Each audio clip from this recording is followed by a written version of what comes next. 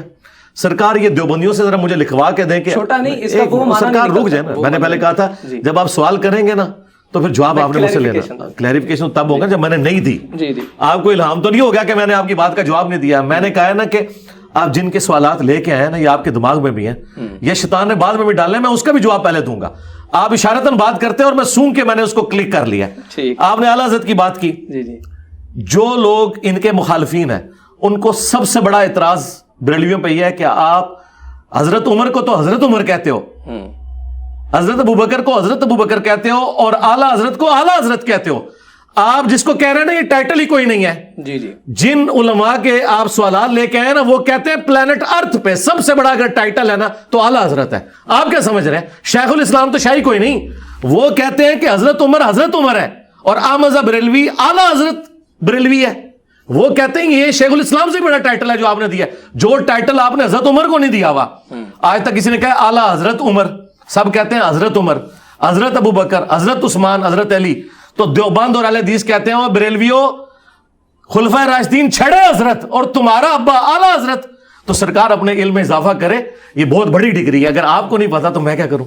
میں basically factual بات اس انداز فیکچولی بات کر رہا ہوں نا میرے بھائی. جب آپ کو پتہ ہی نہیں ہے کہ مخالفین کیا سوچتے ہیں تو آپ اپنی ڈکشنری میں آج کے بعد یہ ایڈ کر لیں کہ اعلیٰ حضرت عمر کسی نے نہیں کہا, اعلیٰ حضرت بریلوی کہتے ہیں. حضرت عمر کو چھڑا حضرت کہتے ہیں, ان کو اعلیٰ حضرت کہتے ہیں, اور یہ وہ اعتراض ہے جو اہل حدیث بریلویوں پہ کرتے ہیں. تو اپنی ڈکشنری میں ایڈ کر لیں, یہ اعلیٰ حضرت بہت بڑی ڈگری ہے. اچھا, اس پر دو چھوٹی سی باتیں. ایک تو یہ کہ آپ نے کہا کہ اہل حدیث دیوبندی اور بریلوی جو ہیں وہ مولانا اسحاق کے جو استاد تھے جن سے انہوں نے مستعار لیا شیخ الحدیث کا, ان کو ابھی بھی شیخ الاسلام کہتے ہیں. تو وہ اگر اس بنیاد پر غلط ہیں اور وہ گمراہ ہیں تو آپ اس چیز کو سیکنڈ کیوں کر رہے ہیں؟ آپ اس چیز کو پھر ختم. میں سیکنڈ نہیں کر رہا, میں کہہ رہا ہوں کہ جو ریسپیکٹیبل جواز نہیں بنتا. نہیں, جواز میں نے بتایا نا کہ میں ریسپیکٹیبل جو الفاظ استعمال کرتا ہوں جی جی, اس پہ کسی کو کیا اعتراض ہو سکتا ہے؟ میں بتا رہا ہوں جب میں احمد بریلوی کو اعلیٰ حضرت کہہ رہا ہوں تو شیخ الاسلام کسی کو کہنا تو شاہی کوئی نہیں نا. یہی تو میں نے آپ کو میتھمیٹیکلی ثابت کر دیا. دیکھیں آپ, مجھے نہیں پتا آپ کی تعلیم کتنی ہے, میں میتھمیٹیکلی آپ کو ثابت کر رہا ہوں کہ حضرت ابوبکر صرف حضرت ابوبکر ہیں جی, اور احمد بریلوی اعلیٰ حضرت بریلوی ہے. مجھے بتائیں ان دونوں میں سے کون سا بڑا ٹائٹل ہے؟ وہ کہتے ہیں اعلیٰ کا مطلب پتہ کیا ہے؟ سبحان ربی الاعلیٰ. وہ کہتے ہیں اعلیٰ سب سے اعلیٰ حضرت, سب سے اعلیٰ حضرت حضرت عمر نہیں ہے, ابوبکر نہیں ہے, احمد بریلوی ہے. آپ اس ٹائٹل کو ویسے پھینک رہے ہیں کیونکہ آپ ایکسپیکٹ نہیں کر رہے تھے کہ میں اتنا بڑا چھکا مار دوں گا آگے سے کہ وہ پلانٹ ارتھ سے باہر نکل جائے گا. تو جب میں چھکے اسی طرح ہی مارتا ہوں, میرے مخالفین کیوں میرے سامنے فیل ہو گئے, انہیں پتہ ہی نہیں ہوتا کہ آگے کیا جواب دے گا. میں نے اتنی بڑی بات کی ہے, چوتھی دفعہ ریپیٹ کر رہا ہوں کہ حضرت ابوبکر صرف حضرت ابوبکر ہے اور اعلیٰ حضرت بریلوی ہے. یہ ٹائٹل بڑا ہے, جو صحابہ کو بھی ٹائٹل نہیں ملا وہ انہوں نے ان کو دیا ہے. اس کے باوجود میں اعلیٰ حضرت کہتا ہوں. کیوں کہتا ہوں؟ کہ جن کی نظر میں وہ اعلیٰ حضرت ہے نا, وہ انہیں اعلیٰ حضرت کہتے ہیں. اگر اعلیٰ حضرت کہنے سے وہ میری بات سننے کے لیے تیار ہے تو میں بات کروں گا. کسی کو رسپیکٹ دینے کے بارے میں آپ مجھ سے گلہ تب کریں جب میں کسی بڑے عالم دین کے بارے میں کوئی ایسے الفاظ استعمال کر رہا ہوں جو ڈس رسپیکٹ والے ہیں. پھر تو آپ کہیں گے کہ فلاں کو تو آپ نے جو ہے نا وہ یہ گالی دے دی اور اس کو آپ نے اعلیٰ حضرت کہہ دیا. اس سوال سے موو آن کرتے ہیں, 2 حرفی جواب لے کے آپ سے. اگر میں آپ سے کہوں کہ میتھمیٹیکلی پروپورشنل کے اعتبار سے آپ مجھے بتا دیجئے اصول حدیث کو مد نظر رکھتے ہوئے شیخ الحدیث کا ٹائٹل بڑا ہے, فیکچولی کوئی کیا کہہ رہا ہے وہ نہیں, فیکچولی شیخ الحدیث کا ٹائٹل بڑا ہے یا اعلیٰ حضرت کا ٹائٹل بڑا ہے؟ آپ شیخ العزیز 1 کروڑ بھی ہونا اعلیٰ حضرت کے برابر نہیں ہے.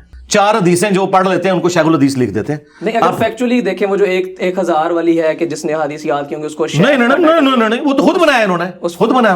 اصول حدیث کے نہیں, کہیں قرآن حدیث میں نہیں لکھا ہوا. کہاں لکھا؟ اصول حدیث کہہ رہا ہوں. نہیں کوئی نہیں, ایسی کوئی بات. چلیں آپ کا موقف. دوسرا سوال یہ, ایک اور بڑی, آپ پاکستان میں جتنے بریلوی شیخ الحدیث ہیں ان سے پوچھیں کہ شیخ الحدیث بڑا ٹائٹل ہے یا اعلیٰ حضرت, وہ کہیں گے سرکار. میں تو آپ سے بھی میں آپ کو بتا رہا ہوں نا کہ جن کا ٹائٹل ہے, ٹھیک ہے, جن کا ٹائٹل ہے, جب وہ خود اپنی اوقات بتا رہے ہیں تو ضرورت ہی نہیں. آپ شیخ الحدیث ایک آپ اشتہار بریلویوں کا پڑھیں نا, 50 شیخ الحدیث اس میں لکھے ہوتے ہیں. کسی شیخ الحدیث کو پڑھ کے کہتے ہیں کہ شیخ الحدیث بڑا ٹائٹل ہے اعلیٰ حضرت, کہیں گے جی ہم تو اعلیٰ حضرت کے قدموں کی خاک بھی نہیں.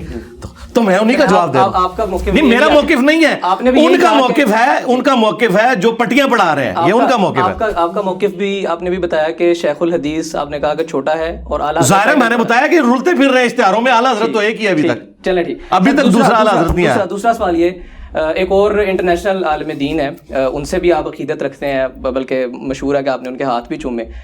وہ کہتے ہیں کہ پل صراط جو ہے وہ صرف دنیا ہے, قیامت کے روز کوئی پل صراط نہیں ہوگا. آپ کا اس پر کیا موقف؟ میں نے تو پل صراط کے اوپر تفصیلی ویڈیو ریکارڈ کروا دی ہوئی ہے. شارٹلی ادھر بھی پل صراط کا جو کنسیپٹ قرآن کے اندر ہے, سورہ مریم کے اندر, کہ خواہ کوئی نیک ہو یا بد ہو سب نے آگ سے گزرنا ہے, اور پھر ہم نجات دے دیں گے اہل ایمان کو, اور دوسروں کو ہم گھٹنے کے بعد جہنم کی آگ میں کھلا چھوڑ دیں گے. تو یہ سورہ مریم کی آیت واضح ثبوت ہے کہ پل صراط ایگزسٹ کرتا ہے. قرآن سے میں نے اس لیے حوالہ دیا کہ اگر کسی کو حدیث پہ اعتراض ہے تو اس کے لیے.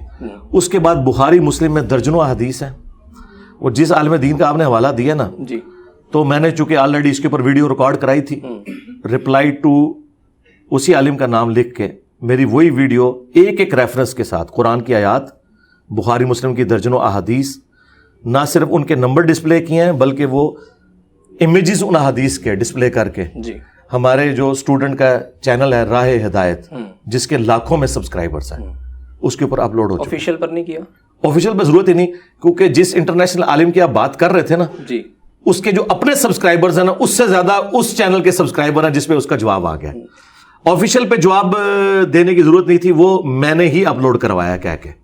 اور اگر اس لیول پہ بات پہنچی ہمارا اصول یہ ہے. آفیشیل پر کروا دیتے تو ذرا تنقید نہ ہوتی جو ہو رہی تھی. نہیں, میرے پہ کوئی تنقید نہیں. اس کی وجہ یہ ہے کہ میرے پہ تنقید تو تب ہو نا جب میرا نظریہ اس کا ہو. ایک بندہ روزانہ اٹھ کے ایک نیا نظریہ لانچ کر دے تو میں نے ضروری تو نہیں اس کو جواب دینا ہے. دوسری بات, اس نے جو نظریہ لانچ کیا ہے اس نے مجھے تو کچھ نہیں کہا نا, اس نے ایک نظریے کی بات کی نا. علماء کو میں فوراً آفیشیل پیج سے اس لیے کرتا ہوں, اگر اس شخص نے, وہ انٹرنیشنل جو سپیکر ہے, اس نے میرے خلاف کوئی ٹویٹر ٹرینڈ چلایا ہوتا کہ انجینئر پولیس رات کو مانتا ہے اور قرآن و حدیث سے ثابت نہیں ہے, انجینئر کو گرفتار کرو, یہ اسلام کے عقیدے چھوڑ چکا ہے, یہ گمراہ ہو چکا ہے, ہمارے ادارے کی طرح, تو آفیشیل سے میں دیکھیں اس کی طبیعت صاف کر دیتا. میری بات سن لینا, پوری بات سن لیں, میں آپ کو فرق بتا رہا ہوں میتھمیٹیکل. جن لوگوں کی بات کر رہے ہیں نا وہ اس طریقے سے اختلاف کرتے ہیں, اگر وہ بھی ایسے اختلاف نہ کریں, وہ اپنا نظریہ دیں. مطلب ایک عالم کہتا ہے جی میرا یہ نظریہ ہے حضرت معاویہ رضی اللہ تعالیٰ کے بارے میں, اور مجھے اشارتاً بھی ذکر نہ کرے, میں کبھی بھی اسے ریبٹل نہیں کروں گا, ریبٹل بھی نہیں کروں گا.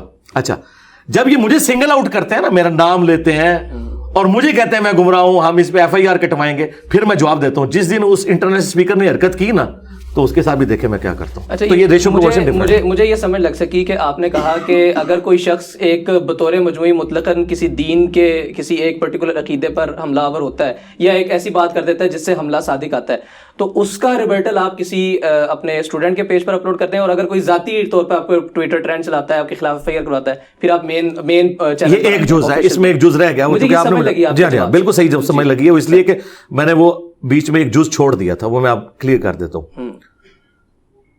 یہ اس عالم کی صورت میں ہے کہ جس کا school of thought international level کے اوپر ایگزسٹ نہ کرتا ہو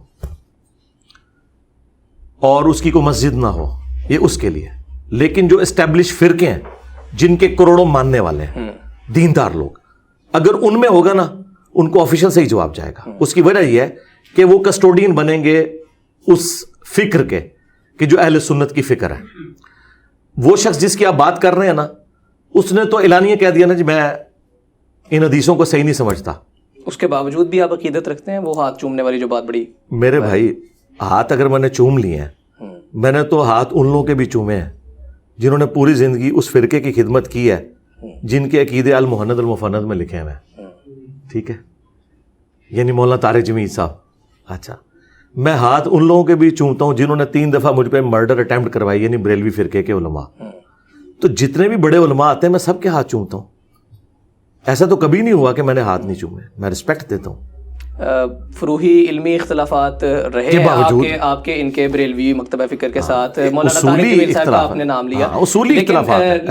لیکن جیسے آپ نے کہا کہ غامدی صاحب نے باقاعدہ طور پر انکار ہی کر دیا چند احادیث کا, اس کے باوجود علمی اختلاف سے اوپر کی بات نہیں بن جاتی. جی وہ نہیں, بالکل آپ صحیح پہنچے ہیں. اس کی وجہ یہ ہے کہ غامدی صاحب اپنی ان تمام کمزوریوں کے باوجود میرے نزدیک بریلوی دیوبندی اہل حدیث سے بہتر ہے. اچھا جی جی, اس کے کہ آپ نے کہا کہ چند احادیث سے انکار کیا. جی, اس کی وجہ یہ ہے کہ چند حدیث کا انکار تو حنفی بھی کرتے ہیں. بخاری مسلم سے وہ رفع الیدین کا طریقہ ماننے کے لیے تیار نہیں ہو رہے. ٹھیک ہے, اہل حدیث ہو کر بھی بنو امیہ کے بارے میں جتنی حدیثیں آ رہی ہیں ان کی باطل تعویلات کرتے ہیں اور کئی چیزوں کو کہتے ہیں کہ فراڈ ہے, بعد میں شامل ہو گئی ہیں. ہم بخاری سے حضرت علی کے ساتھ علیہ السلام دکھاتے ہیں, وہ کہتے ہیں بعد میں کسی نے داخل کر دیا.